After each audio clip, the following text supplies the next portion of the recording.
नहीं करते तो 4 गो बच्चा होते जुड़वा। भैया हम तोहर खातिर फिर एगो वीडियो लाइक के लिए है। ए वीडियो को देखिए करा सी एंजॉय लिया। चला ठीक बोल तो छोड़ी की तू जब से आइल बाड़ी बड़ा तंग करताड़ी।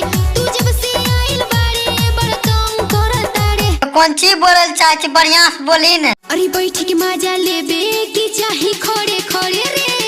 खड़े खड़े थोड़े मजा आवे सुता के लेबो। हमरो बात तो सुन ले। बचा के रखो के लुटा जाइबू ए रानी। और तोरा कौन चीज बोले के छ तो बोल। मजा मारे खातिर ढेर लोग बाड़ी पीछे।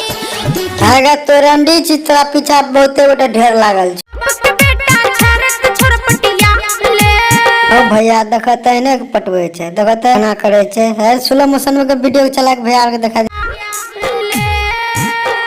तो एक बतवाई वीडियो तोहरा के चला के देखलिया ने वीडियो देख तोर की अनुभव लगला बताइयो हमरा कमेंट में। तोरा ही पी में के फांसी लटकबो जल्दी से एकरा कटा ले। भैया का ये कोई पागल होता है दुनिया में ही पी में फांसी लटकते रहे। दूगो छोरा का पकड़ने आते रहे फांसी पे लटका दिए रहे। तोरा मन में की चलै छ हम जानल छियै रे। हमरा मन में की चले छे तो जाने छी तो सुन।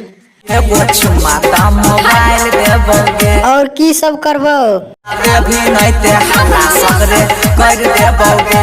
अच्छा चला तोरो बात मान ले हल्ला कर देबो तो और कोई चीज करबो। तनी ताके हमरा इने कनखी मार लेबोगे।